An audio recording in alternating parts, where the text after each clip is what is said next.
क्या आपको पता है अमेज़न वर्षा वन दक्षिणी अमेरिका में स्थित विश्व का सबसे बड़ा वन है, जो कुल 9 देशों में फैला है।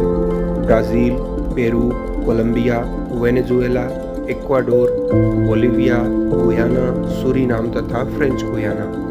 अमेज़न वर्षा वन पृथ्वी के वायुमंडल की लगभग 20% ऑक्सीजन की आपूर्ति करता है।